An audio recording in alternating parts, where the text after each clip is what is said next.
شام کے سائڈ جھلک رہے تھے۔ عصر کی نماز کا وقت ہو گیا۔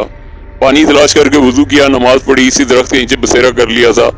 رات ہو گئی، عشاء کی نماز سے فارغ ہو کر کھانا کھایا۔ بابا صاحب لنگر لے لیجئے، صاحب مزار کے نام کا ہے۔ انکار نہ کر سکا، تھوڑا بہت کھانا کھایا، اس کے بعد کمبل اوڑھ لیا۔ دل میں کہا، مجھے اس نعمت سے سرفراز کرنے والوں، مجھ سے زیادہ تم میرے بارے میں جانتے ہو۔ میں کور بینا ہوں، میری نظر محدود ہے، میری عقل محدود ہے۔ جو منصب مجھے عطا کیا گیا ہے اس سے عہدہ برا ہونے کے لیے رہنمائی درکار ہے۔ میری عقل ناقص صحیح فیصلے کرنے سے قاصر ہے۔ مجھے رہنمائی عطا ہو، مجھے رہنمائی عطا ہو، مجھے رہنمائی درکار ہے، مجھے رہنمائی چاہیے۔ آنکھوں سے آنسو رواں ہو گئے۔ کسی نے زور سے دھکیل کر کہا، بڑا پھیل کر سو رہا ہے سرک، جگہ دے۔ میں لڑک گیا تھا، جلدی سے اٹھ کر بیٹھ گیا۔ یہ بھی پھٹے پرانے کپڑوں میں ملبوس ایک بوڑھا آدمی تھا۔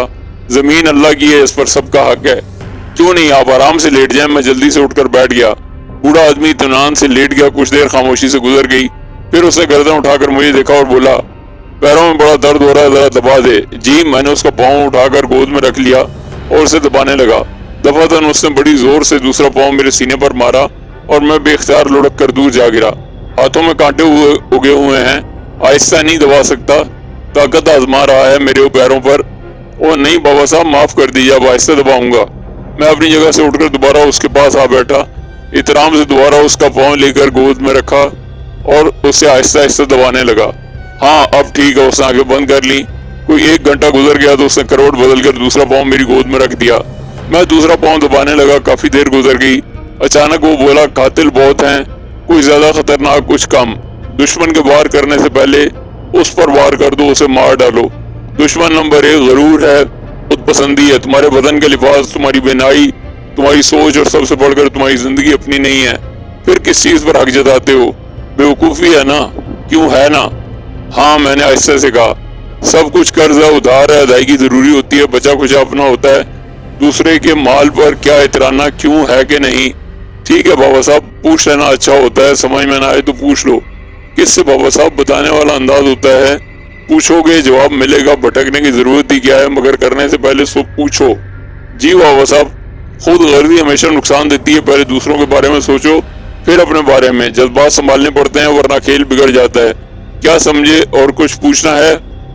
آپ نے جتنا بتا دیا اتنا تو سمجھ لیا بابا صاحب، اتنا کافی ہے، ضرورت پڑے تو اور پوچھ لینا۔ میں نابینا ہوں بابا صاحب، کچھ نہیں جانتا، سچائی سے سب کچھ کرنا چاہتا ہوں مگر ناواقفیت کا شکار ہو جاتا ہوں۔ میں نے رندی آواز میں کہا، دل و دماغ روشن ہو جائیں گے، بس کافی ہے۔ بوڑھے شخص نے پاؤں سمیٹ لیے۔ اور دباؤں بابا صاحب؟ نہیں، چلتا ہوں، بوڑھے نے کہا اور پھر تیزی سے آگے بڑھ گیا۔ میں اسے دیکھتا رہا۔ اس نے چند قدم آگے بڑھائے اور پھر ایک اور درخت کی آڑ میں گم ہو گیا۔ دل بری طرح کانپ رہا تھا۔ رہنمائی ملی تھی، انعام عطا ہوا تھا، ہدایت کی گئی تھی۔ درخت کے نیچے بیٹھ کر سوچ میں ڈوب گیا، ساری باتوں کو یاد کر کے دل میں اتارتا رہا تھا۔ پھر وہ لوگ یاد آ گئے جن سے وعدہ کیا تھا۔ کیا کروں، کیا کرنا چاہیے؟ لیٹ کر کمبل چہرے پر ڈال لیا۔ ذہن میں ان کا تصور کیا تو چاروں طرف روشنی پھیل گئی۔ وہ سب نگاہوں کے سامنے آ گئے۔ بزرگ، ان کا بیٹا، بہو، لڑکی اور وہ بچہ۔ زبان باہر لٹکی ہوئی تھی، آنکھوں میں دہشت رقصاں تھی۔ نوجوان لڑکی نے آنکھیں بند کی ہوئی تھیں، وہ خوف سے کانپ رہی تھی۔ بچے کی ماں کی آنکھوں سے آنسو بہہ رہے تھے اور وہ حسرت بھری نظروں سے بچے کو دیکھ رہی تھی۔ اس کا شوہر سر پکڑے بیٹھا ہوا تھا اور وہی بزرگ تسبیح ہاتھوں میں لیے کچھ پڑھ رہے تھے۔ دفعتاً لڑکے کی زبان لمبی ہونے لگی۔ سرخ زبان کسی سانپ کی طرح بل کھاتی ہوئی آگے بڑھ رہی تھی۔ اس کی لمبائی کو 4 گز ہوگی اور پھر اچانک اس نے اس بزرگ کے ہاتھ میں دبی تسبیح کو لپک لیا۔ نوجوان لڑکی نے دہشت بھری چیخ ماری اور گر کر بے ہوش ہو گئی۔ بات کر لو، چلے جاؤ، حال معلوم ہو جائے گا، چلے جاؤ، کام ہو جائے گا۔ مجھے اپنی آواز سنائی دی۔ میں بول رہا تھا، میں سن رہا تھا۔ مستعدی سے اٹھ کھڑا ہوا، کمبل طے کر کے شانوں پر رکھا اور تیز تیز قدموں سے اسی طرف چل پڑا۔ کچھ دیر کے بعد وہاں پہنچ گیا۔ سب لوگ ریسٹ ہاؤس میں تھے۔ میں نے دروازہ بجایا، وہیں بزرگ نے دروازہ کھولا۔ آپ آئیے، دیکھیے اندر کیا ہو رہا ہے، انہوں نے روندے ہوئے لہجے میں کہا۔ آ سکتا ہوں؟ آ جائیے۔ بزرگ دروازے سے ہٹ گئے۔ میں اندر داخل ہو گیا۔ بچہ اچھل پڑا، اس کی زبان فوراً اندر چلی گئی۔ وہ اٹھ کر دیوار سے جا لگا۔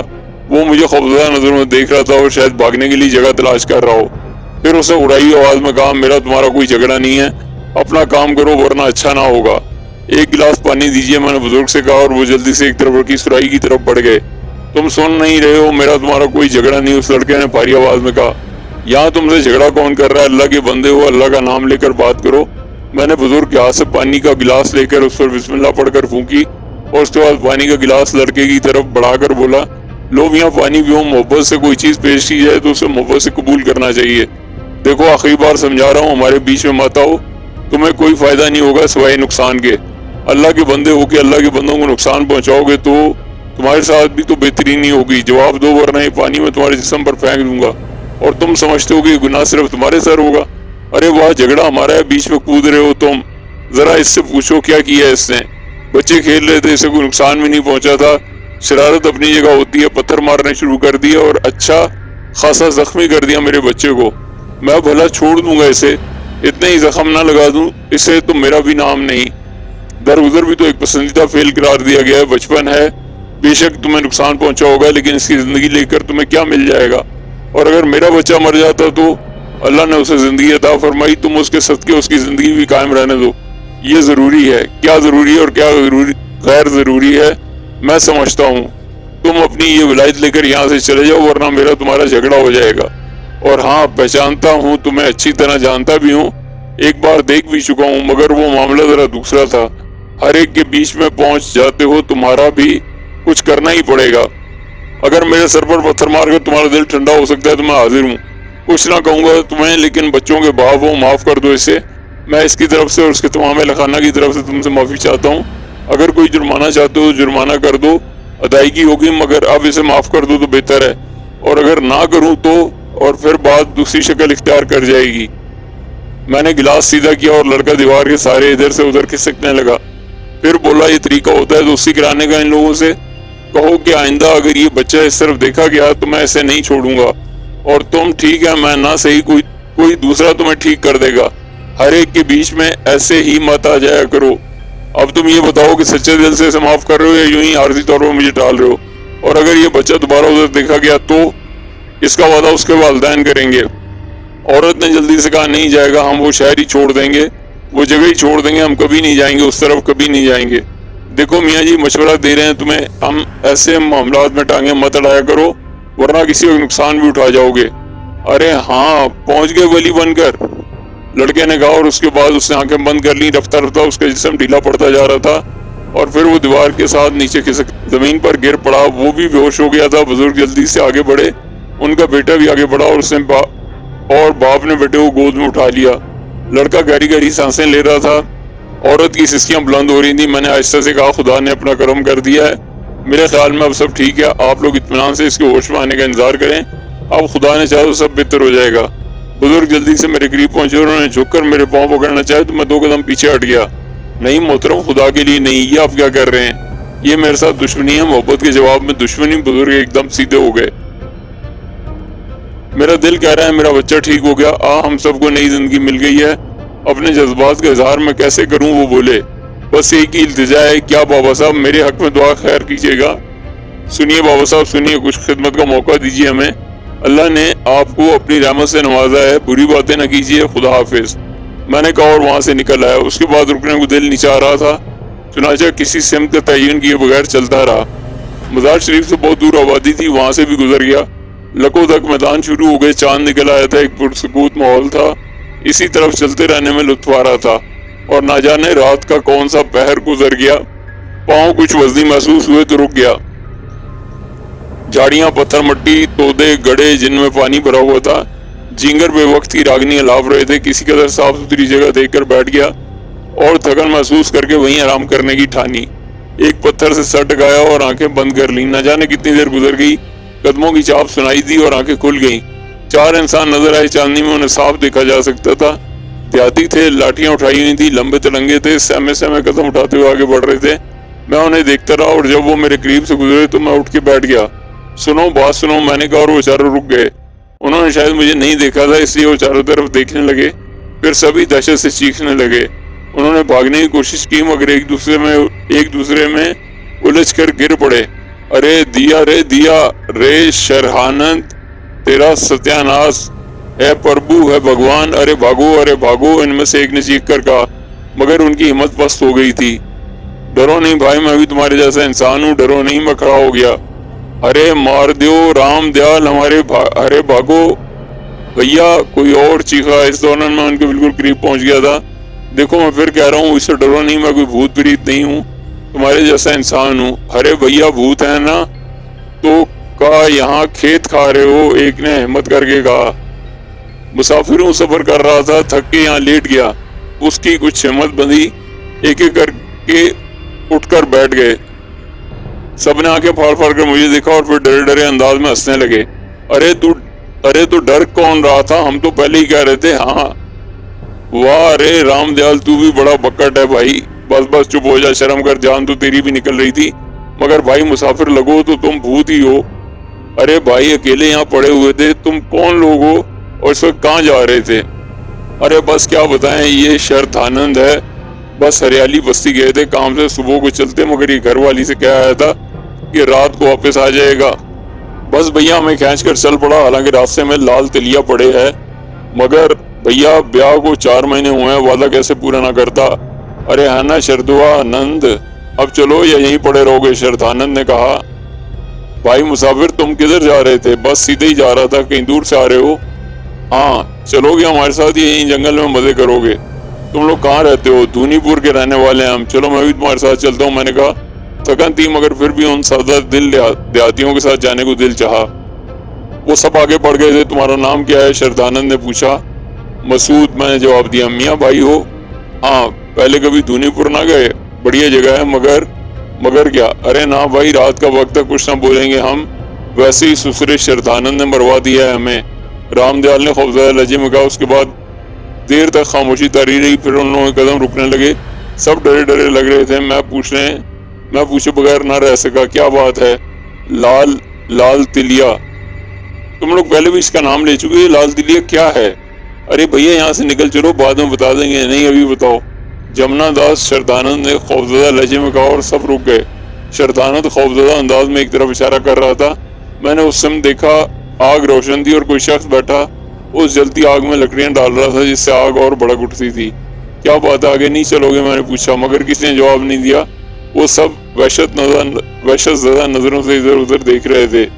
میں کچھ دیر ان کے ساتھ کھڑا رہا، پھر میں نے آگے قدم بڑھاتے ہوئے کہا، ٹھیک ہے میں چلتا ہوں، تم یہاں آرام کرو۔ ارے کوئی دماغ خراب ہوا ہے تمہارا؟ آگے نہ بڑھنا، بے موت مارے جاؤ گے، گردن مروڑ کر رکھ دے گا تمہاری۔ کون؟ سر کٹا۔ ہرے رام غلطی سے میرے منہ سے نکل گیا۔ رام دیال نے دانتوں تلے زبان دبا لی۔ سرکٹا کہاں ہے وہ؟ دریا کنارے آگ کون جلا رہا ہے؟ وہ سرکٹا ہے؟ ارے تو کیا چاہیے ہمارا؟ سب کے سب دہشت زدہ نظر آ رہے تھے۔ مجھے اس کے بارے میں کچھ اور بتاؤ، تمہاری تو گھوم گئی ہے کھوپڑی، ہمیں کاہے کو مرواؤ بھائی؟ ارے واپس چلو بھیا، آج کی رات ہی مصیبت کی ہے، کہہ رہے تھے شردھانند سے آج تم گھر پہنچ جاؤ تو جانے۔ ٹھیک ہے تم یہاں رکو، میں دیکھتا ہوں۔ میں آگے بڑھنے لگا تو چاروں نے لپک کر مجھے پکڑ لیا۔ ساری شیخیں نکل جائے گی میاں جی، رک جاؤ، آؤ واپس چلتے ہیں، دن نکل آئے تو آگے بڑھیں گے۔ تمہیں اس کے قصے نہیں معلوم؟ بتاؤ گے تو پتہ چلیں گے نا، کوئی ایک کو تو بتائے نا۔ جمنا داس اس کے سارے کٹم کو کھا گیا ہے، یہ ہری داس کو اس نے مارا، سلیم چاچا کے جوان بیٹا اس کے ہاتھوں مارا گیا، کلو سنگھ کی لاش تال میں گل گئی، راتوں کو بستی میں نکل آتا ہے اور آوازیں لگاتا ہے، سنگھاڑے لے لو سنگھاڑے، کسی نے جھانک لیا تو سمجھو کیا، ہماری بستی تو بھوت بستی ہو گئی ہے آج کل، بیچارے بنسی لال پر تو مصیبت آئی ہوئی ہے۔ آؤ بیٹھو، مجھے اس کے بارے میں مزید بتاؤ۔ میں نے کہا، بات دلچسپ تھی، کل کی خدا کو تنگ کیا جا رہا تھا تو ذمہ داری آتی تھی۔ ان لوگوں نے معصومیت سے مکمل کہانی سنائی۔ جمنا داس دھونی پور کا بنیا تھا، 2 بیٹے 1 بیٹی تھی، ایک بیٹا دکان کے کچھ پیسے جوئے میں ہار گیا، باپ کے خوف سے لال تلیا پر آ چھپا، صبح کو اس کی اکڑی ہوئی لاش ملی۔ جمنا داس نے ایک منتر پڑھنے والے کو بلا کر تلیا کے کنارے جاپ کرایا، بس غضب ہو گیا، منتر پڑھنے والا تو خیر بھاگ گیا، مگر جمنا داس کی مصیبت آ گئی، بیوی مری بیٹی آگ سے جل کر مر گئی، پھر دوسرا بیٹا پاگل ہو گیا، اور سب کے غم میں جمنا داس نے دتورا کھا کر خودکشی کر لی۔ ہری داس اہیر بھی تلیا کنارے مارا گیا۔ سلیم چاچا کا بیٹا پہلوانی کرتا تھا، مسلمان تھا، سرکٹے کو تسلیم نہ کیا، تلیا کنارے آ کر سرکٹے کو للکار دیا۔ بہت سے لوگوں نے بے سر کے پہلوان کو اس سے کشتی لڑتے دیکھا، اور پھر نوجوان لڑکا خون تھوک تھوک کر مر گیا۔ یہی ساری کہانیاں تھی۔ میں نے بنسی لال کے بارے میں پوچھا، وہ دوسری بات ہے کیا؟ ارے وہ اور واقعہ ہے، بنسی لال مہاراج بھی تو کسی سے کم نہیں ہے، وہ اس سرکٹے کا قصہ نہیں ہے، نہیں وہ اس کے کرموں کا پھل ہے۔ چلو تم لوگ یہاں بیٹھو، میں ذرا اس سے ملاقات کر لوں۔ میں نے کہا۔ اس بار میں ان کے روکے سے نہ رکا تھا، آگ کو نشانہ بنا کر ہی آگے بڑھا اور تالاب کے کنارے پہنچ گیا۔ خاصا قدرتی وسیع تالاب تھا جس میں سنگھاڑوں کی بیلیں تیر رہی تھیں۔ میں نے جلدی آگ کے پاس اسے بیٹھے ہوئے دیکھا، لباس سے بیگانہ ایک لمبا تڑنگا شخص تھا اور در حقیقت اس کے شانوں پر سر موجود نہیں تھا۔ میری آڑ پا کر وہ کھڑا ہو گیا، میں خاموشی سے اسے دیکھ رہا تھا۔ کون ہے رے تو؟ ایک منمناتی ہوئی آواز سنائی دی۔ مسعود ہے میرا نام، تمہارا بھی کوئی نام ہے؟ سورما بن گیا ہے؟ نہیں تمہیں سمجھانے آیا ہوں۔ کیا سمجھائے گا؟ تمہارا اصل ٹھکانہ کہاں ہے؟ تو کون ہوتا ہے پوچھنے والا؟ تم خلق خدا کو پریشان کرتے ہو، تمہیں یہ جگہ چھوڑنی ہوگی، یہاں سے چل جاؤ ورنہ نقصان اٹھاؤ گے۔ لڑے گا؟ اس نے رانوں پر ہاتھ مار کر اچھلتے ہوئے کہا۔ مجبور کرو گے تو لڑنا پڑے گا۔ میں چاہتا ہوں ایسا نہ ہو، میں نے کہا۔ دل میں کہہ رہا تھا کہ جو کچھ کر رہا ہوں درست ہے، وہ گندی روح ہے اور انسان کو نقصان پہنچاتی ہے، اسے روکنا ضروری ہے۔ وہ کئی بار ران پر ہاتھ مار کر اچھلا اور پھر اس نے اپنے بائیں شانے سے میرے سینے پر ٹکر ماری۔ لڑکھڑا گیا، ہاتھ بڑھا کر اسے پکڑنے کی کوشش کی لیکن ہاتھ اس کے بدن کے درمیان سے نکل گئے۔ اس نے عقب میں آ کر پھر ایک ٹکر ماری اور میں لڑکھڑا گیا مگر گرا نہیں تھا۔ ایک منمناتا ہوا بھیانک بہکا اس کے حلق سے نکلا اور وہ اچھل کود کرنے لگا، کبھی 100 گز دور نظر آتا کبھی بالکل قریب۔ اسے چھونے کی کوشش ناکام ہو گئی۔ میں نے بسم اللہ پڑھی اور تیار ہو گیا۔ اس نے قریب آ کر میرے سینے پر لات ماری تو میں نے فوراً کمبل اس پر اچھال دیا اور کمبل پوری طرح پھیل کر اس پر چھا گیا۔ ایک بھیانک چیخ سنائی دی اور وہ زمین پر گر پڑا۔ کمبل کے نیچے وہ بری طرح جدوجہد کر رہا تھا اور اس کی چیخیں بھیانک سے بھیانک تر معلوم ہوتی جا رہی تھی۔ وہ کئی فٹ اچھل رہا تھا، پھر اس کی آواز مدھم ہوتی چلی گئی اور کچھ دیر کے بعد کمبل بالکل زمین پر پھیل گیا جیسے اس کے نیچے کچھ نہ ہو۔ میں نے آگے بڑھ کر اسے اٹھا لیا اور نیچے کا منظر دیکھ کر خود بھی حیران رہ گیا۔ زمین پر ایک بے سر کے انسانی جسم کا پورا سیاہ نشان بنا ہوا تھا جس سے ہلکا ہلکا دھواں اٹھ رہا تھا۔ میں نے کمبل لپیٹ کر کندھے پر ڈال لیا۔ نہ جانے کس طرح ان چاروں کو ہمت پڑی کہ وہ میرے قریب آ گئے اور پٹی پٹی آنکھوں سے اس منظر کو دیکھنے لگے۔ بھسم ہو گیا، رام دیال نے کہا، اور پھر سب نے مجھے دیکھا اور اچانک چاروں ہاتھ جوڑ کر میرے پیروں سے لپٹ گئے۔ جے ہو مہاراج کی، ہم سمجھے نہ تھے مہاراج۔ وہ مشکل تمام میں پیچھے اٹھا اور میں نے ان سے اپنے پاؤں چھڑائے۔ یہ کیا کر رہے ہیں آپ لوگ؟ آپ نے سرکٹا مار دیا مہاراج، سب کچھ اپنی آنکھوں سے دیکھا ہے ہم نے۔ آپ دھرماتما ہیں، ہم سمجھے نہیں تھے آپ کو مہاراج، آپ نے سرکٹا مار دیا۔ ارے دیا یہ بات تھی، اور ہم اندھے ہیں، پہچان نہیں پائے آپ کو مہاراج۔ کوئی بری بات مجھ سے نکل گئی ہو تو معاف کر دیں۔ ان سب کی حالت خراب ہو رہی تھی۔ میں نے انہیں تسلی دے کر مسکراتے ہوئے کہا، چلیے آپ لوگوں کو ایک گندی روح سے نجات مل گئی۔ ارے مہاراج، بستی والے سنیں گے تو چرنوں میں آ پڑیں گے آپ کے۔ سب کا ناک میں دم کر رکھا تھا اس سرکٹے نے، اور مہاراج یہ تو بھسم ہو گیا ہے، دھرتی میں سما گیا ہے۔ ہرے رام ہرے رام۔ ان کی سمجھ میں نہیں آ رہا تھا کہ کیا کہیں۔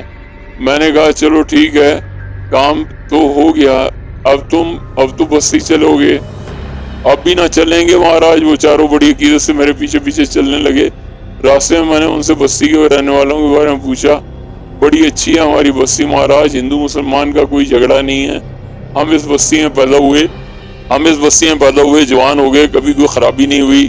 سنسار میں ادھر ادھر لوگ لڑتے پھرتے رہتے ہیں اور ہم بڑے پریم سے رہتے ہیں۔ جہاں ہم مولوی حمید اللہ کی باتیں سنتے ہیں وہیں پنڈت کرشن مراری کی کتھائیں بھی سنتے ہیں۔ بھگوان کا نام سب اپنے اپنے طور پر لیتے ہیں مہاراج، کیا ہندو کیا مسلم۔ مولوی حمید اللہ کون ہے؟ دھونی پور کے مسجد کے مولوی صاحب ہیں، بڑے اچھے آدمی ہیں بیچارے۔ مسلمان یہاں کتنے آباد ہیں ہمیں ٹھیک سے نہیں معلوم مہاراج، پر بہت ہیں اور سب اپنے اپنے کام کرتے ہیں۔ راستے بھر ہم لوگ باتیں کرتے رہے اور پھر دھونی پور پہنچ گئے۔ صبح ہونے میں دیر ہی کتنی رہ گئی تھی۔ پھر بستی کے سرے پر قدم رکھا تو مسجد سے اذان کی آواز سنائی دی اور میرے قدم رکے۔ میں نے مسکراتے ہوئے کہا، ذرا مسجد کا راستہ تو بتا دو مجھے۔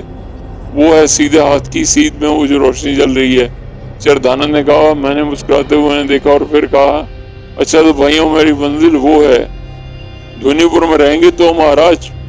دیکھو جو اللہ کا حکم، ہم آپ کی سیوا کرنا چاہتے ہیں۔ نہیں بھائی، تمہارا بے حد شکریہ، مجھے کسی چیز کی ضرورت نہیں ہے۔ اچھا اب تم لوگ اپنے گھروں کو جاؤ، میں بھی اپنے اللہ کے گھر کی جانب قدم بڑھاتا ہوں، میں نے کہا۔ انہوں نے ہاتھ جوڑ کر میرے سامنے گردنیں جھکا دیں اور عقیدت سے واپس چل پڑے۔ میرا رخ مسجد کی جانب ہو گیا تھا۔ مسجد زیادہ فاصلے پر نہیں تھی، تھوڑی دیر کے بعد میں وہاں پہنچ گیا۔ چھوٹی چھوٹی تقریباً 5 فٹ اونچی دیواریں چاروں طرف بنی ہوئی تھیں. احاطہ وسیع تھا اور مسجد کی اصل عمارت بہت چھوٹی. احاطے میں تھوڑے فاصلے پر ایک چبوترا بلند ہو گیا تھا. بائیں طرف ہاتھ سے چلنے والا نلکا لگا ہوا تھا اور اس کے بعد ایک سمت گھروں کا سا منظر تھا. یقینی طور پر مسجد کا حجرا ہوگا. مولوی صاحب ابھی تک بلندی پر اذان دے رہے تھے. غالباً یہ مسجد کی چھت کا حصہ تھا جہاں وہ موجود تھے. ایک سمت سے سیڑھیاں نیچے اتر رہی تھیں. میں نے کمبل ایک سمت رکھا اور جوتے اتارے. ہاتھ سے نلکا چلایا اور وضو کر کے بیٹھ گیا. اذان ختم ہو چکی تھی. غالباً مولوی صاحب نیچے اتر رہے تھے. میں نے وضو سے فراغت حاصل کر کے کمبل سنبھال کر بغل میں دبایا اور اس کے بعد ایک سمت بڑھ گیا. مولوی صاحب میری طرف آ گئے تھے. میں ان کے احترام میں کھڑا ہو گیا.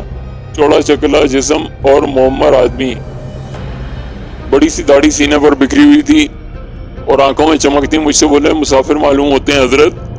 مسافر معلوم ہوتے ہیں حضرت. جی مولوی صاحب, ابھی بستی میں داخل ہوئے ہیں. جی ہاں, بس یوں سمجھ لیجیے کہ آپ کے منہ سے اذان کی آواز نکلی اور میں نے آپ کی بستی میں پہلا قدم رکھا. خوش آمدید. میرا نام حمید اللہ ہے. خاکسار کو مسعود احمد کہتے ہیں. نمازی آنے والے ہیں, ذرا انتظام کر لوں, اس کے بعد آپ سے گفتگو رہے گی. نماز کے بعد چلے نہ جائیے گا. صبح کا ناشتہ میرے ساتھ کیجیے گا. بہتر ہے, میں نے جواب دیا اور ایک گوشے میں جا بیٹھا. آنکھیں بند کی اور درود شریف کو ورد شروع کر دیا. مولوی صاحب مجھ سے ملنے کے بعد کہیں چلے گئے تھے. کچھ دیر کے بعد مسجد کے دروازے سے نمازیوں کا داخلہ شروع ہو گیا. نلکا چلنے کی آوازیں ابھرتی رہیں. کوئی 20-22 افراد جمع ہو گئے. مولوی صاحب بھی تیار ہو کر واپس آ گئے اور پھر میں نے نماز باجماعت ادا کی. نماز سے فراغت کے بعد نمازی تو ایک ایک کر کے چلے گئے. اس سے بہتر جگہ اور کون سی ہو سکتی تھی. چنانچہ وہیں بیٹھا رہا اور درود شریف کا ورد کرتا رہا. مولوی صاحب میرے قریب آ گئے تھے. کہنے لگے, آئیے مسعود میاں تشریف لائیے. چائے تیار ہو گئی ہے. ناشتہ کچھ دیر کے بعد پیش کیا جائے گا. زحمت ہوگی آپ کو. نہیں میاں, مہمان رحمت خداوندی ہوتے ہیں اور پھر اتنی صبح ہماری بستی میں داخل ہونے والا مہمان تو ہمارے لیے بڑا باعث رحمت و برکت ہو سکتا ہے. آئیے, تکلف نہ کیجیے, مجھے میزبانی کا شرف بخشیے. میں مولوی صاحب کے پیچھے چل پڑا. مسجد کا وہ بغلی حصہ جسے میں گھروں کا سلسلہ سمجھا تھا, ایک سرے سے دوسرے سرے تک مولوی صاحب ہی کے پاس تھا. اندرونی حصے میں شاید ان کے اہل خانہ کی رہائش تھی. تھوڑی دیر بعد تھوڑا سا برآمدہ تھا. اس کے بعد وسیع و عریض صحن جس میں املی کے بڑے بڑے درخت لگے ہوئے تھے اور ان کی چھاؤں بہت بھلی معلوم ہو رہی تھی. سورج ابھی پوری طرح بلند نہیں ہوا تھا لیکن اجالا تیزی سے پھیل رہا تھا. مولوی صاحب نے کچی مٹی کے پیالے میں چائے پیش کی اور میں نے اسے قبول کر لیا. مولوی صاحب میرے سامنے بیٹھ گئے تھے اور مجھے دیکھتے رہے. بولے, میاں برا نہ مانے, ہماری اور آپ کی عمروں میں جتنا فرق ہے اس کے تحت اگر کوئی تھوڑی سی بے تکلفی کی بات ہو جائے تو برا نہ محسوس کریں. نہیں مولوی صاحب, بزرگ ہیں آپ میرے. کہنا یہ چاہتے تھے کہ ویسے تو آپ ایک عام سے نوجوان ہیں لیکن نہ جانے کیوں آپ کے چہرے میں خاص بات محسوس ہوتی ہے. ہمیں کیا عرض کر سکتا ہوں, میں نے مسکراتے ہوئے کہا. مزید تعارف نہ ہوگا, کوئی شخصیت نہیں ہے میری جو قابل تعارف ہو. بس یوں سمجھ لیجئے کہ سیرا نورد ہوں, نہ جانے کہاں کہاں گھومتا رہتا ہوں. میں اچانک بستی کی طرف نکل آیا. علم بھی نہیں تھا کہ کون سی بستی ہے. بستی ہے یہ, اور پھر آپ نے اذان دے دی. کہیں نہ کہیں تو رہائش ہوگی آپ کی, کوئی نہ کوئی تو مشکلہ ہوگا. بس یہی مسئلہ ہے, اس سے زیادہ کیا کہوں. مولوی حمید اللہ صاحب گہری نظروں سے مجھے دیکھتے رہے, چائے کے گھونٹ لیتے رہے. پھر انہوں نے کہا, میاں ایک گزارش کرنا چاہتا ہوں. جی کہیے. اب اس بستی میں تشریف لائے ہیں تو آپ کچھ وقت ضرور میرے ساتھ اس بستی میں قیام کیجیے گا, مجھے خوشی ہوگی. اور مجھے ندامت. میں نے کہا, کیوں؟ اس لیے کہ آپ کو زحمت ہوگی. اب ان تکلفات کی گنجائش نہیں مسعود صاحب. میری درخواست ہے کہ جب تک بھی ممکن ہو سکا آپ یہاں قیام فرمائیے گا. دیکھیے, یہاں املی کے درخت کے نیچے چارپائی ڈلوا دوں گا آپ کی. آرام سے قیام کریں. اور پھر ہمارا کیا جاتا ہے, اللہ کی سمت سے رزق حاصل ہوتا ہے اور ہم سب کھاتے ہیں. آپ کا اضافہ ہوگا تو یقینی طور پر رزق میں بھی اضافہ ہوگا. میں نے مسکرا کر گردن ہلا دی. تقریباً 8:30 بجے حمید اللہ صاحب کے گھر سے پراٹھے اور ترکاری آ گئی, ساتھ میں چائے بھی تھی. میں نے ان کے ساتھ ناشتہ کیا. حمید اللہ صاحب کہنے لگے, اور اگر صبح کے اس حصے میں آپ یہاں پہنچے ہیں تو اس کا مطلب ہے کہ رات بھر سفر کیا ہوگا. اب مناسب یہ کہ زور کے وقت تک آرام فرمائیے. اگر نیند گہری ہوگی تو میں نماز کا وقت جگا دوں گا. میں نے قبول کر لیا تھا. املی کے درخت کے نیچے پڑی چارپائی پر لیٹ گیا, کمبل سرانے رکھ لیا اور آنکھیں بند کر کے یہ تصور کرنے لگا کہ اب مجھے کیا کرنا چاہیے. ذہن میں خیالات بیدار ہونے لگے. حکم ملا کہ ابھی یہاں قیام کرنا ہے. بڑی حیرانی ہوئی. یہ میری اپنی آواز تھی جو میرے کانوں میں گونجی تھی. ایسا کون ہے, مجھے اپنی آواز خود سے دور کیوں محسوس ہوتی ہے؟ یہ سب کچھ جاننا ضروری نہیں, کچھ باتوں کو جاننے کے لیے وقت متعین ہوتا ہے. سو جاؤ. مجھے پھر اپنی آواز سنائی دی اور میں نے آنکھیں بند کر لی۔ اب کسی انحراف کا تصور بھی نہیں تھا۔ دوپہر کو مولوی صاحب نے جگایا اور میں اٹھ گیا۔ مولوی صاحب بولے مسعود میاں 12:30 بجے ہیں، خوب سوئے آپ، اب جاگ جائیے۔ میں اٹھ کر بیٹھ گیا۔ 12:30 بج گئے۔ میں نے حیرانی سے پوچھا ہاں غسل کریں گے اگر زحمت نہ ہو تو؟ نہیں، گرم حمام موجود ہے، زحمت کیسی؟ اور بتا دیں کھانا نماز کے بعد کھائیں گے یا پہلے؟ بعد میں مناسب رہے گا، ورنہ جو حکم ہو۔ میں خود بھی نماز کے بعد کھاتا ہوں، آئیے حمام بتا دوں۔ غسل سے فارغ ہو کر باہر نکلا۔ مسجد کے دروازے کے باہر کچھ آوازیں سنائی دے رہی تھیں۔ میں نے غور نہیں کیا، اپنی جگہ جا کر بیٹھ گیا۔ کچھ دیر کے بعد مولوی صاحب مسکراتے ہوئے آئے، کہنے لگے کہ یہ نیند پوری ہو گئی، اللہ کا احسان ہے۔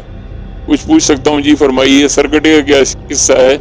خیریت کیا ہو گیا؟ صبح 10 بجے سے لوگوں کا تانتا لگا ہوا ہے، کیوں؟ آپ کو علم نہیں ہے کسی سرکٹے کو جلا کر راکھ کر دیا آپ نے؟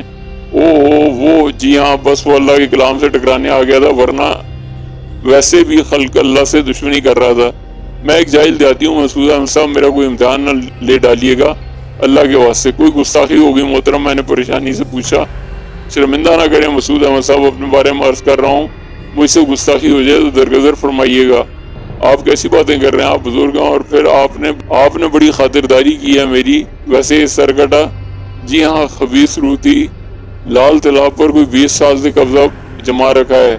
ذات کا دھوبی تھا مگر بڑا سرکش اور کمینہ انسان تھا۔ اس نے مشتعل ہو کر اپنے باپ کو قتل کر دیا۔ ماں اس واقعے سے متاثر ہو کر کنویں میں کود کر مر گئی۔ بستی والوں نے بستی سے نکال دیا، تالاب کے کنارے جا بیٹھا، یہاں اسے سامنے ڈس لیا اور کئی بار 15 دن کے بعد اس کی سڑی ہوئی تحفظ زدہ لاش کا پتہ چلا۔ لوگوں نے اسے ہاتھ بھی نہ لگایا اور وہیں مٹی ہو گئی، مگر پھر راتوں کو اور دوپہر کو چلچلاتی دھوپ میں اسے تالاب کے کنارے چھو رام کرتے دیکھا جانے لگا۔ ادھر سے گزرنے والے بے شمار افراد کو اپنی خباثت کا شکار بنایا۔ کافی خوف و ہراس چھایا رہتا ہے، اس کی وجہ سے مجبوری ہے کہ بستی سے باہر کا راستہ ایک ہی ہے۔ دھونی پور کے لوگ اس سے بہت خوفزدہ رہتے ہیں۔ دوپہر کو 12 بجے سے 3 بجے تک کوئی ادھر نہیں جاتا، اور شام کو سورج چھپنے کے بعد سے سورج نکلنے تک ادھر سے سفر نہیں کیا جاتا۔ کوئی بھولا بھٹکا گزر گیا تو بس اس کا شکار ہو گیا۔ خدا کا شکر ہے موذی سے نجات ملی، انہوں نے کہا۔ خدا کا شکر ہے موذی سے نجات ملی، میں نے کہا۔ لوگ صبح سے آ رہے ہیں، آپ سے ملنا چاہتے ہیں۔ اوہ یہ ایک تکلیف دہ پہلو ہے، ٹالتا رہا ہوں مگر کہ آپ سو رہے ہیں، مگر ملنا پڑ جائے گا آپ کو۔ بڑی عقیدت سے آ رہے ہیں، کچھ مقامی لوگ آپ کے ساتھ تھے۔ انہوں نے پورا واقعہ بتایا۔ بستی والوں کو یوں سمجھ لیں کہ پوری بستی میں کاروبار بند ہے۔ لوگ جوگ ترجوگ لال تالاب جا رہے ہیں، وہاں اس کے زمین میں زندہ جل جانے کا نشان موجود ہے۔ اللہ کا یہی حکم تھا اس کے لیے، مگر اب میں کیا کروں؟ میں نے پریشانی سے کہا بس ایک بار مل لیں ان سے، ویسے بھی کسی کا دل رکھنا عبادت ہے۔ چلیے ابھی مناسب نہ ہوگا، میں اعلان کیے دیتا ہوں، نماز کے بعد آپ باہر آئیں گے۔ نہیں، اس میں رونت کا پہلو جھلکتا ہے، آئیے ان سے ملاقات کر لیں۔ سبحان اللہ، آئیے حمید اللہ صاحب بولے اور میں ان کے ساتھ باہر نکل آیا۔ میں 20-22 افراد تھے، زیادہ تر ہندو تھے، چند مسلمان۔ مولوی حمید اللہ نے کہا لیجئے ٹھاکر جیون کمار جی، مل لیجئے مسعود میاں سے، ہیں یہ ہیں وہ مہان پروش، چرن چھوئیں گے ہم ان کے۔ ٹھاکر صاحب نے کہا اور آگے بڑھے۔ میں نے پیچھے ہٹتے ہوئے کہا آپ مجھ سے ہاتھ ملائیں ٹھاکر صاحب، میرے گلے لگیں، میں اتنا بڑا انسان نہیں ہوں کہ آپ میرے پاؤں چھوئیں۔ آپ نے اتنا بڑا کام کیا میاں جی، وہ تو ایسا ہے کہ ہم آپ کو سر پر بٹھائیں، دھونی بستی کو نیا جیون دیا ہے آپ نے، اس کے لیے آپ اپنے بھگوان کا اور مسلمان اللہ کا شکر ادا کریں۔ میں تو بس ایک ذریعہ بنا ہوں، مجھے تو اس خبیث کا علم بھی نہیں تھا، بس آپ کی بستی کے 4 نوجوان مجھے اس کے سامنے لے آئے۔ وہ پھر تو نہ جی جائے گا مہاراج، انشاءاللہ اب ایسا نہ ہوگا۔ ہم بستی والے آپ کی کیا سیوا کریں مہاراج، آپ نے ہم پر بڑا احسان کیا ہے، صرف مجھے آپ لوگوں کی دعائیں درکار ہیں۔ آپ ابھی جائیں گے تو نہیں مہاراج؟ نہیں، مولوی حمید اللہ صاحب کے حکم کے بغیر میں یہاں سے نہیں جاؤں گا۔ ہم آپ کے چرنوں میں کچھ بھینٹ کریں گے، مجھے آپ کی دعاؤں کے سوا کچھ نہیں چاہیے۔ ہم آپ سے پھر مل سکتے ہیں مہاراج، جہاں حکم دیں گے حاضری دوں گا۔ نماز کا وقت ہونے والا ہے ٹھاکر صاحب، اب اجازت دیجیے، حمید اللہ صاحب نے کہا، اور سب مجھے سلام کر کے واپس چلے گئے۔ نماز پڑھی، کھانا کھایا، اور اس کے بعد حمید اللہ صاحب املی کے چھاؤں میں میرے پاس آ بیٹھے۔ چراغ تلے اندھیرا ہے مسعود صاحب، میں نے خود تو آپ کو خراج عقیدت پیش ہی نہیں کیا۔ اپنے بارے میں مختصر بتا دوں، اسی بستی میں پیدا ہوا ہوں، یہیں پروان چڑھا، والد صاحب کا منصب سے بالا، 2 جوان بیٹیوں کا باپ ہوں، اہلیہ ہیں اور میں ہوں، بس اللہ کا نام جانتا ہوں، اس سے زیادہ کچھ نہیں، اس سے زیادہ کچھ ہے بھی نہیں۔ حمید اللہ صاحب اللہ آپ کی مشکلات دور کرے۔ یہاں اگر خوشی ہوئی تھی، جھگیوں کی بستی تھی، لوگوں نے بڑا احترام کیا تھا، جوک در جوک ملنے آتے تھے، بہت کچھ چاہتے تھے مجھ سے، میں خود شرمندہ ہو گیا تھا۔ نماز وغیرہ سے فراغت کر کے رات کا کھانا کھایا، بہت دیر تک لوگوں کے درمیان بیٹھا رہا، پھر زیادہ رات ہوئی تو آرام کرنے لیٹ گیا۔ نہ جانے کیا کیا سوچتا رہا تھا۔ پھر غنودگی طاری ہو گئی، دفعہ تنی کچھ آٹیں ابھری اور آنکھیں کھل گئیں۔ نظر اٹھ گئی، ہاتھے کی دیواروں پر 2 پاؤں لٹکے ہوئے تھے، صرف 2 پاؤں جو عجیب سے انداز میں جنبش کر رہے تھے، باقی جسم کا وجود نہیں تھا۔ آنکھیں پوری طرح کھل گئیں، پھر کوئی آ گیا، پھر کچھ کرنا ہے، غور سے دیکھنے لگا، پھر کچھ تصور بدلا، خالی پاؤں نہیں تھے، باقی بدن بھی تھا۔ جس جگہ سے ہاتھے کی دیوار نظر آ رہی تھی وہاں املی کے درخت کی گھنی شاخیں جھکی ہوئی تھیں، اور جو کوئی دیوار پر تھا اس کا باقی جسم پتوں کی آڑ میں چھپا ہوا تھا۔ یہ اس وقت پتہ چلا جب وہ نیچے کودا۔ شاید کمزور بدن کا مالک تھا، چونکہ زیادہ بلندی نہ ہونے کے باوجود وہ نیچے گر پڑا تھا، اور میں خاموش لیٹا یہ کھیل دیکھتا رہا۔ وہ اٹھ کر میری طرف بڑھنے لگا اور پھر میرے قریب آ گیا۔ آنکھوں میں چری کر کے میں اسے دیکھنے لگا۔ دھوتی کرتا پہنے ہوئے ایک سفید بالوں والا شخص تھا، مونچھیں بڑی اور سفید تھیں۔ کچھ سمجھ میں نہیں آیا کون ہے۔ وہ میرے پلنگ کے پاس آ کھڑا ہوا اور مجھے دیکھتا رہا، پھر اس نے لرز سے ہاتھوں میں میرے پاؤں کا انگوٹھا پکڑ کے لایا اور اس کی آواز ابھری، مہاراج جاگ گئے مہاراج، سوالی آیا ہو اور آپ سو رہے ہیں؟ جاگ گئے مہاراج، اب اٹھنا ضروری ہو گیا تھا۔ میں اٹھ کر بیٹھ گیا، اس نے دونوں ہاتھ جوڑے اور زمین پر بیٹھ گیا۔ تب میں جلدی سے اپنی جگہ سے اترا اور میں نے اسے بازو سے پکڑ کر اٹھاتے ہوئے کہا، ارے یہ کیا کر رہے ہو؟ آپ یہاں بیٹھیے، مجھے گناہگار کر رہے ہیں۔ بھگوان سکھی رکھے، جس بھگوان عزت دیتا ہے وہی دوسروں کو عزت دیتا ہے، مگر میں آپ کے چرنوں میں بیٹھنا چاہتا ہوں، سوالی ہوں، مجبور ہوں، دکھی ہوں، آپ کے سائے میں سر جھکا کر آپ سے مدد مانگنے آیا ہوں۔ آپ آرام سے یہاں بیٹھے اور مجھے بتائیں کیا بات ہے۔ میں نے اسے اٹھا کر پلنگ پر بٹھایا۔ انا کا مارا ہوں مہاراج، پردوش اکیلے میرا نہیں ہے، پرکے ہی سکھا کر گئے تھے، وہ تو ایک معیار بتا کر چلے گئے، نقصان مجھے ہوا، اور اب سچ بولوں گا تو لوگ مذاق اڑائیں گے، میرا کون سچ مانے گا؟ سب یہی کہیں گے کہ ٹھاکر پر بپتا پڑی تو سیدھی ہو گیا ہے بھگوان۔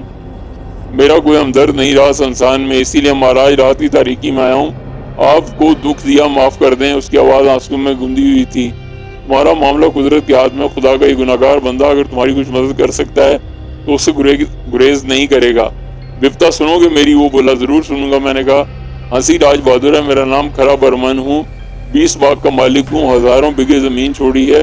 پرکھوں نے ساتھ میں نصیحت بھی کی کہ اپنے علاوہ سب کو نیچ سمجھو، دولت سنسار کی سب سے بڑی بڑائی ہے۔ کیسا پایا اس نصیحت کو؟ مار دیا سسروں نے مجھے، یہ سوچ دے کر سنسار میں سب سے نیچا کر دیا مجھے۔ اب کیا ہوا؟ اب ایک بے بس اپرادھی جو کسی مدد کرنے والے کو آنکھیں پھاڑ پھاڑ کر تلاش کر رہا ہے، 20 باغ اور ہزاروں بگھے زمین اس کے ساتھ نہیں دے رہی۔ اس کی سسکیاں جاری ہو گئیں، میرے دل میں اس کے لیے ہمدردی کا جذبہ پیدا ہو گیا۔ میں نے اس کے شانے پر ہاتھ رکھتے ہوئے کہا، تمہارے دھرم کے بارے میں کچھ نہیں جانتا، لیکن میرا دین کہتا ہے کہ اگر کسی نے گناہ کیا تو اس کی سزا دینے والا صرف اللہ تعالیٰ ہے۔ اگر تم کسی کے کام آ سکتے ہو تو اس سے گریز نہ کرو۔ پہلے بھی کہہ چکا ہوں کہ تمہارا معاملہ تمہارا اور خدا کے درمیان ہے، میری ذات ہے، اگر تمہیں کوئی فائدہ ہو سکتا ہے تو میں ضرور تمہارے لیے جو کچھ مجھ سے بن پڑے گا کروں گا۔ اب بس ضائع نہ کرو اور اپنے بارے میں جو کچھ بتانا چاہتے ہو بتا دو۔ تھوڑا بہت تو بتا چکا ہوں مہاراج، اس سوچ نے مجھے سنسار سے دور کر دیا تھا، ہر ایک کو نیچ سمجھنا میرا کام بن گیا تھا، کسی کو اپنے خلاف پایا پکڑوا دیا، جوتے لگوا دیے، کسی نے زیادہ سرکشی کی، بڑے بڑے عزت داروں کی عزت اچھال دی میں نے۔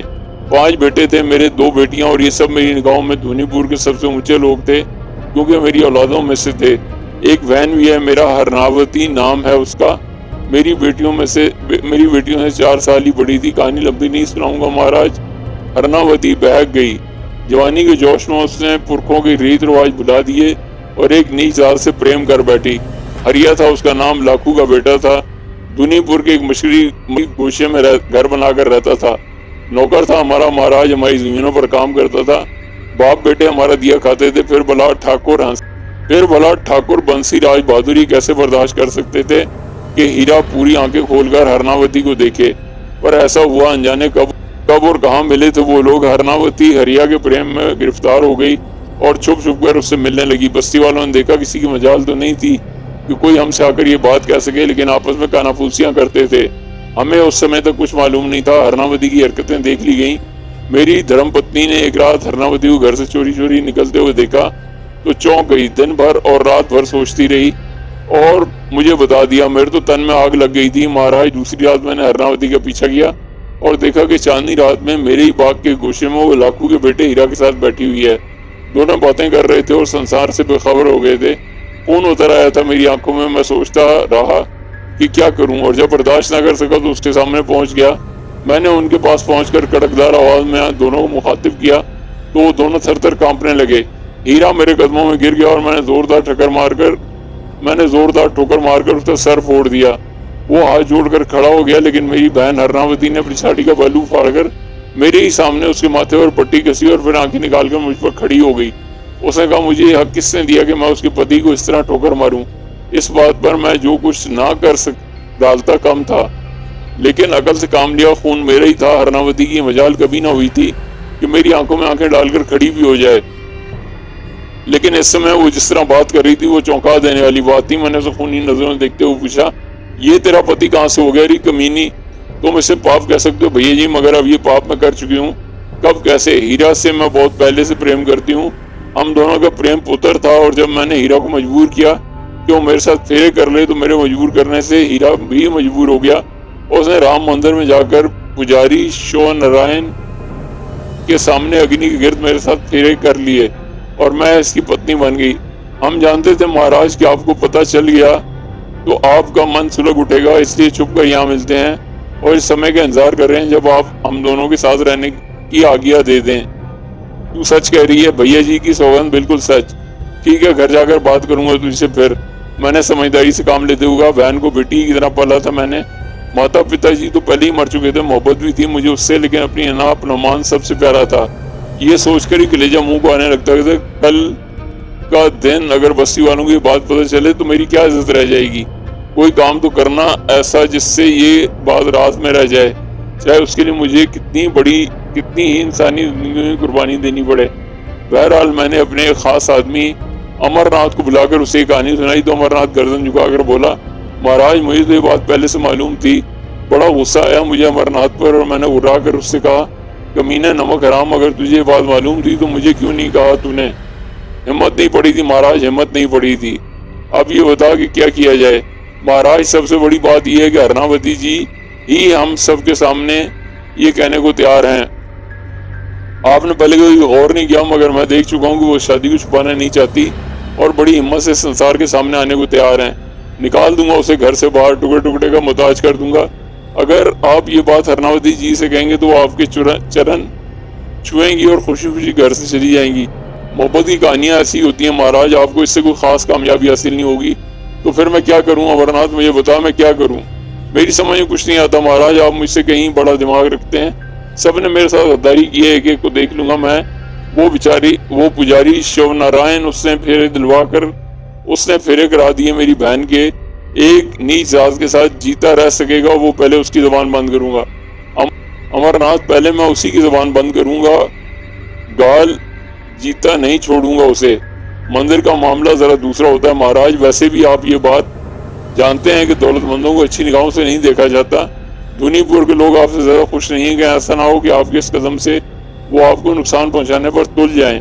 ایک ایک کو مروا دوں گا, ایک ایک کو ختم کرا دوں گا. میں نے غرا کر کہا, نہیں مہاراج, دھونی پور کے ساروں کو آپ نہیں مار سکتے, آپ کو کچھ اور ہی سوچنا چاہیے. امر ناتھ کی بات سمجھ میں آنے والی تھی, میں سوچتا رہا. پھر اس نے کچھ فیصلے کر لیے. میں نے کہا, تو یہ کام خاموشی سے کرنا ہوگا امر ناتھ, اور تجھے میرا ساتھ دینا پڑے گا. اتنی دولت دوں گا کہ جاگیردار بن جائے گا, جیون بسر کرے گا. میری عزت بچانا اس وقت تیرا بھی کام ہے. امر ناتھ اپنی جان دینے کو بھی تیار ہے مہاراج, منہ سے بول کر دیکھیں. تب میں نے امر ناتھ سے مل کر ایک منصوبہ بنایا جس سے سانپ بھی مر جائے اور لاٹھی بھی نہ ٹوٹے. یہی کیا میں نے. بادلوں بھری ایک رات ہم گھر سے باہر نکلے. امر ناتھ کو میں نے جو ہدایات دی تھی وہ ان پر عمل کر رہا تھا. اس بیچ میں نے ہرناوتی سے کوئی بات نہیں کی تھی, بلکہ جب دوسری رات وہ چوری چوری گھر سے باہر نکلی تب میں نے بھی اسے نہ روکا. حالانکہ میں نے اسے دیکھ لیا تھا وہ اس پاپی اشوت کے ساتھ وقت گزارتی رہی, مگر میں اپنا کام آگے بڑھانے کا پورا مشن منصوبہ بنا چکا تھا. میں اور امر ناتھ رام مندر پہنچے. پجاری شیو نارائن جی کو اٹھایا اور ان سے پوچھا کہ کیا یہ بات سچ ہے؟ پجاری جی سچے آدمی تھے, انہوں نے صاف صاف کہہ دیا کہ دو پریم کرنے والے ایک ہونا چاہتے تھے. انہوں نے سنسار کی ریت کے مطابق سب کچھ کر دیا جو انہیں ایک کر دیتا. تب میں نے زہر کی شیشی شیو نارائن جی کو دیتے ہوئے کہا, اور آپ نے جو کیا شیو نارائن جی, اس کے نتیجے میں آپ کو یہ موت قبول کرنا ہوگی. شیو نارائن مسکراتے ہوئے بولے, موت اور جیون بھگوان کی لین دین ہے. اگر اس زہر سے میری موت لکھی ہے تو مجھے یہ ہر حالت میں پینا پڑے گا، اور اگر ابھی کچھ جیون باقی ہے تو یہ زہر میرا کچھ نہیں بگاڑ سکے گا۔ سو میں نے دیکھا کہ شیو نارائن جی زہر کی پوری شیشی الگ میں اونڈیل گئے، اور تھوڑی دیر کے بعد ان کے ہاتھ پاؤں مڑ گئے۔ ہم نے پہلے سارا بندوبست کر رکھا تھا۔ زہر نکلی ہوئی ایک سانپ کی دم مروڑ کر اسے شیو نارائن جی کے پاؤں سے چپکا دیا، اور سانپ کے دانت شیو نارائن جی کے پاؤں میں گڑ گئے، تاکہ دیکھنے والے یہی سمجھیں کہ پنڈت شیو نارائن جی مہاراج سانپ کے ڈسے سے مرے۔ اس طرح ہم نے ہرناوتی اور ہیرا کی شادی کے اس سب سے بڑے گواہ کو ختم کر دیا۔ لیکن بات یہیں تک محدود نہیں رہتی تھی، دوسرا انتظام بھی کرنا تھا۔ شیو نارائن جی کی موت پر کسی نے کوئی شبہ نہیں کیا۔ ہرناوتی 6 راتیں ہیرا سے ملتی رہی، مگر 7ویں رات ہیرا کے جیون میں کبھی نہیں آئی۔ منصوبے کے مطابق ہرناوتی کو دوسرے گاؤں بھیجا گیا، اور وہ سب کے ساتھ خوشی خوشی گئی تھی، مگر میں اور امرناتھ 8 آدمیوں کے ساتھ تیار تھے۔ ہم لوگ رات کی تاریکی میں لاکھو کے گھر پہنچے۔ دروازہ بجایا تو لاکھو نے دروازہ کھول دیا۔ میرے آدمیوں میں سے ایک نے اس کے سر پر لاٹھی ماری، اور لاکھو ہائے کہہ کر ڈھیر ہو گیا۔ تب ہیرا باہر نکلا اور ہم نے اسے بھی لاٹھیوں پر رکھ لیا۔ پھر گھر کی 3 عورتیں، باپ، بیٹے اور ایک بچے کو ہم نے ہاتھ پاؤں باندھ کر وہیں ڈال دیا، اور اس کے بعد پورے گھر میں مٹی کا تیل چھڑک کر آگ لگا دی۔ اتنی تیز آگ لگائی ہم نے اور اتنا تیل ڈالا کہ کوئی ان کی مدد نہ کر پائے۔ 20 گھر جلے تھے اس آگ سے، اور میرا اور ہیرا اور لاکھو اپنے مزید 5 گھر والوں کے ساتھ جل کر بھسم ہو گئے تھے۔ اس گھر میں تب میرے دل کو سکون ملا۔ ہرناوتی واپس آ گئی۔ بستی والے کبھی یہ نہ جان سکے کہ آگ کیسے لگی، بس انہوں نے کوئلہ ہوئی لاشیں نکالی تھی اور ان کا کریا کرم کر ڈالا تھا، مگر ہرناوتی مجھے شبے کی نظر سے دیکھتی تھی، اور پھر ایک رات وہ میرے پاس پہنچ گئی۔ میں اس وقت اپنے کسی کام میں مصروف تھا۔ ہرناوتی کا چہرہ دیکھ کر میں چونک پڑا، اور میں نے اس سے پوچھا کہ اس کا کیسے آنا ہوا۔ اس نے پراسرار لہجے میں کہا، میرا سہاگ کیسے بھسم ہوا مہاراج، مجھے کیا معلوم، مگر مجھے معلوم ہو گیا ہے۔ میرے سسر لاکھو کے گھر میں آگ لگی نہیں، لگائی گئی تھی۔ لگائی گئی تھی؟ کس نے لگائی؟ امرناتھ، بھیل چند، شکتی لال، پرسی رام، رگو، شنکر، راجن اور سونا آگ لگانے والے تھے، اور آپ لگوانے والے۔ کیا بک رہی ہے؟ میں غصے میں دھاڑا، مگر میرے بدن میں سردی کی لہر دوڑ گئی۔ سارے نام سچے تھے، کس نے مخبری کر دی، نہ جانے کس نے زبان کھول دی۔ ہرناوتی حیرت انگیز طور پر پرسکون تھی۔ اس نے کہا، شبہ تو مجھے پہلے ہی تھا بھیا جی، آخر آپ میرے بھیا ہیں۔ ہم نے ایک ماں کی کوکھ سے جنم لیا، مگر آپ نے جو انیائے کیا ہے وہ اچھا نہیں تھا۔ سارے کنبے کو مروا دیا، بچے کو بھی نہ چھوڑا۔ دوست تو ہیرا کا تھا، مہاراج سب کا تو نہیں تھا۔ آپ کو رحم نہ آیا، ان پر زندہ جلوا دیا آپ نے انہیں آگ میں۔ ہرناوتی، جو کچھ میں نے تیرے ساتھ آج تک کیا ہے اس کا یہ بدلہ دے رہی ہے مجھے، الزام لگا رہی ہے میرے اوپر۔ ٹھیک ہے، اگر ایسی بات ہے جا تھانے چل جا، میرے خلاف رپورٹ درج کرا دے، گرفتار کرا دے مجھے ان سب کے قتل کے الزام میں۔ ہرناوتی عجیب سے انداز میں ہنسی، پھر بولی، کہا تھا میں نے ہیرا سے، بھیا جی کہا تھا، مگر اس نے کہا کہ اس سے کوئی فائدہ نہیں ہوگا۔ بنسی مہاراج بڑے اختیار والے ہیں، پولیس کو اپنے جال میں پھانس لیں گے، مال و دولت دے دیں گے، اس سے اور بات ختم ہو جائے گی۔ لیکن اب اپنا کام ہیرا خود ہی نمٹائے گا۔ بنسی راج مہاراج کہا، کیا بک رہی ہے تو کہتی ہے، اور وہ ہیرا بات میری سمجھ میں نہیں آئی تھی۔ ہرناوتی نے آہستہ سے کہا، آیا تھا ہیرا میرے پاس بھیا، پہلے مجھ سے اس نے اپنی ساری بپتا سنائی، اور اس کے بعد کہنے لگا اگر اکیلا مار دیا جاتا اسے تو یہ سوچ کر خاموش ہو جاتا کہ چلو ہرناوتی کے بھیا نے مارا ہے، مگر سارے مار دیے، پتا جی کو بھی مار دیا۔ کہہ رہا تھا کہ سب نے یہی فیصلہ کیا ہے کہ اپنا بدلہ وہ خود لیں گے تم سے، سمجھے بنسی راج مہاراج؟ میں تمہیں یہی بتانے آئی تھی۔ ہیرا تو کہہ رہا تھا کیا فائدہ یہ سب کچھ کہنے سے، جب بدلہ شروع ہوگا تو بنسی راج مہاراج خود دیکھ لیں گے، کہنے سننے سے کوئی فائدہ نہیں، ان کی سمجھ میں نہیں آئے گا۔ میں پھٹی پھٹی آنکھوں سے ہرناوتی کو دیکھتا رہا، شاید پاگل ہو گئی تھی وہ۔ ہمدرد نگاہوں سے مجھے دیکھتی واپس چل پڑی۔ میں نے اسے روکتے ہوئے کہا، کہاں جا رہی ہے تو؟ اب کہاں جاؤں گی بھیا جی، میرا سسرال تو ختم ہو گیا۔ اس نے رندے ہوئے لہجے میں کہا، بے حیا بے شرم نیچ ذات تھے وہ، اس گھر کو اپنا سسرال کہتے ہوئے تجھے شرم نہیں آتی؟ جواب میں اس نے مجھے حقارت بھری نظروں سے دیکھا اور کمرے سے نکل گئی، مگر مجھے کچھ کرنا تھا۔ اگر اس نے کسی اور کے سامنے زبان کھول دی تو میرے لیے بڑی مشکلات پیدا ہو جاتی۔ چنانچہ میں نے اسے دوسرے ہی دن ایک الگ تھلگ جگہ رکھ دیا۔ میری حویلی پرکھوں کی بنائی ہوئی تھی، 2 حصے ہیں اس کے، ایک حصہ ویران پڑا رہتا ہے۔ میں نے اسی ویران حصے کو صاف ستھرا کرایا اور اسے وہاں پہنچا دیا۔ میری پتنی پہلے تو حیران ہوئی، بعد میں مجھے اسے اپنا رازدار بنانا پڑا۔ امرناتھ وغیرہ سے میں نے ہرناوتی کی کئی باتوں کی پوری تفصیل نہیں بتائی تھی کہ کہیں وہ ڈر نہ جائے۔ لیکن ہرناوتی قید کی نگرانی کرنے کے لیے اسی کو منتخب کیا تھا، اور یہ کہا تھا کہ ہرناوتی کو اس بات کا شبہ ہو گیا ہے کہ لاکھو کے گھرانے کو مارا گیا ہے۔ امر ناتھ میرا وفادار آدمی تھا، آنکھیں بند کر کے اپنے کام میں لگ گیا۔ میری نیندیں حرام ہو گئی تھیں۔ مہاراج، میں یہ سوچتا تھا کہ ہرناوتی ہیرا کا نام کیسے لیتی ہے، وہ یہ بات کیسے کہہ رہی تھی کہ ہیرا نے اسے یہ تفصیل بتائی تھی۔ ویسے تو میں نہ مانتا، مگر اس نے ان تمام لوگوں کے نام بالکل ٹھیک ٹھیک لیے تھے جو لاکھو کے گھر آگ لگانے گئے تھے۔ پھر ایک خوفناک واقعہ پیش آیا۔ امر ناتھ اور اس کے دو ساتھی جو رات کو وہیں سویا کرتے تھے جہاں ہرناوتی قید تھی، اچانک ہی آدھی رات کو دہشت سے چیختے ہوئے دوڑے نظر آ رہے تھے۔ ان تینوں کے جسموں میں آگ لگی ہوئی تھی اور شعلے اتنے بلند تھے کہ حویلی کے دوسرے ملازموں نے انہیں دیکھ لیا۔ سب اکٹھے ہو گئے۔ لوگ کہتے ہیں میں تو اس وقت موجود نہیں تھا کہ انہوں نے آگ بجھانے کی ہر ممکن کوشش کی، مگر ان کے جسموں میں لگی ہوئی آگ نہ بجھی اور تینوں ایسے جل گئے جیسے کوئلہ جل کر سخت ہو جاتا ہے۔ پتہ ہی نہ چل سکا کہ ان کے جسموں میں آگ کیسے لگی۔ اس واقعے سے بڑا خوف پھیل گیا تھا۔ میں ضروری کارروائیوں میں مصروف رہا۔ بستی والوں کو اس بارے میں بس نہیں پتہ چل سکا تھا کہ کسی طرح 3 آدمی جل کر بھسم ہو گئے۔ اصل بات کسی کے کانوں میں نہیں پہنچی تھی۔ ہرناوتی سے میں خود ملا تو وہ مطمئن نظر آئی، ہنس کر بولی، باقیوں کے ساتھ بھی یہ سب کچھ ہونا ہے مہاراج، تھوڑا سا انتظار کر لیں اور اس کے بعد آپ کی باری آئے گی۔ تیرا دماغ خراب ہو گیا، دشمن ہو گئی، تو ہماری نہیں مہاراج، میں نے تو ایسا نہیں کیا۔ ہیرا مجھے پہلے ہی بتا گیا تھا کہ ابتدا وہ امر ناتھ اور اس کے 2 آدمیوں سے کرے گا۔ میرے اوپر پہرا لگانے کی ضرورت نہیں مہاراج، بچا سکتے ہو تو ان کے گھروں کو اور انہیں بچا لینا جنہیں تم نے اس کام کے لیے آمادہ کیا تھا۔ میں کہاں جاؤں گی، میرا کون سا ٹھکانہ ہے؟ میں واقعی پریشان ہو گیا تھا۔ میری سمجھ میں نہیں آ رہا تھا کہ میں کیا کروں۔ امر ناتھ میرا مشیر تھا، حضرہ کی رازداری کے مشورے میں اسی سے کرتا تھا۔ وہ نہ رہا تھا، مجھے یہ پتہ چلا کہ ہرناوتی نے اس نئی ذات سے شادی کر لی ہے اور اب یہ پریشانیاں عروج کو پہنچتی جا رہی تھیں۔ میرے بیٹے عیش و عشرت کی زندگی میں پروان چڑھے تھے۔ بڑے بیٹے کی شادی کرنے والا تھا، مگر کوئی بات سمجھ میں ہی نہیں آ رہی تھی۔ پھر ایک دن پتہ چلا کہ رگھو اور شنکر جو کھیت پر کام کرتے تھے سانپ کے ڈسنے سے مر گئے۔ کسی ایسے ناگ نے ڈسا تھا جو بہت زہریلا تھا، دونوں کی لاشیں تک نہ اٹھائی جا سکی تھیں۔